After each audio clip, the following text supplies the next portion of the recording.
Hello everybody. We're having a multi-day rain because of the hurricane that passed over Vietnam and Cambodia, and it's now made it into Thailand. So we're expecting a couple of days of rain, and I'm staying close to the house. Right now Thailand's still doing real well with things medical. We have a total of 3,500 cases and 58 or 9 deaths.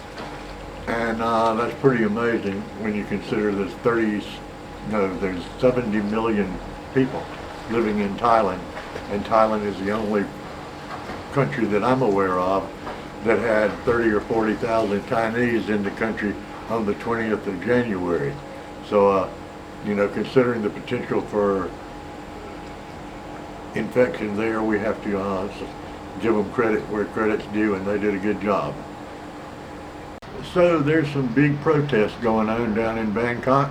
They had one last night that had at least 15,000 people, probably more.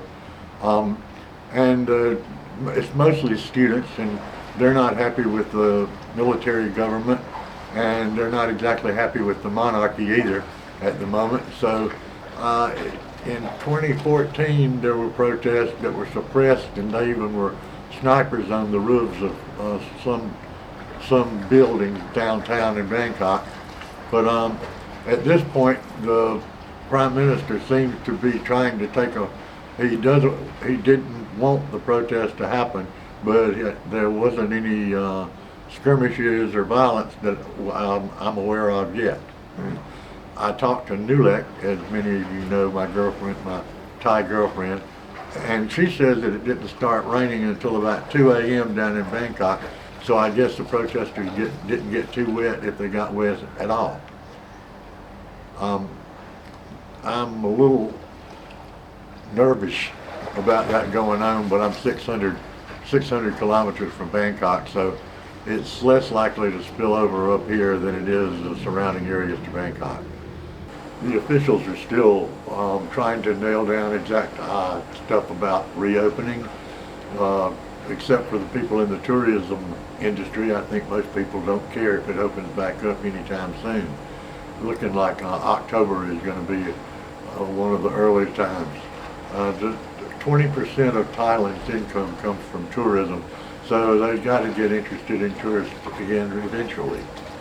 Now for us, when a hurricane hits Vietnam, it slows down a little, and then when it crosses Cambodia or Laos, it gets knocked down some more, and then it has to cross the entire width of Thailand, and Thailand is as big as California. Well, it's bigger than California, so we're not talking about a small distance.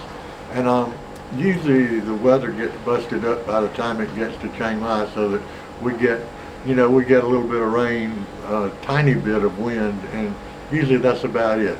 The east side of the country is usually the end of the hurricanes coming this way.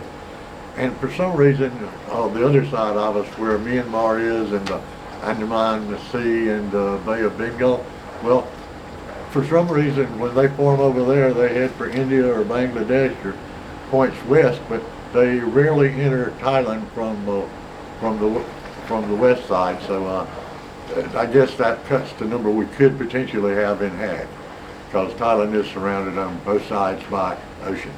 So it's about 9 o'clock in the morning. It's a Sunday morning.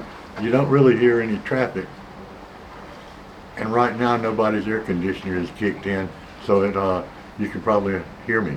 Whether you can understand me or not, je ne sais quoi.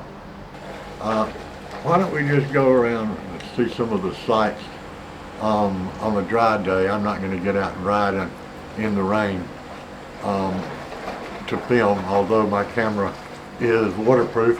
The lens still gets covered and it looks like poop, so those are the choices you got to make sometime. Here's hoping all of you are doing well, you're not sick, staying healthy, being smart, and we'll get through this thing.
Please consider subscribing. We have close to 300 videos, mostly on Thailand, a lot of scenery, motorcycles, riding, dining, and various topics.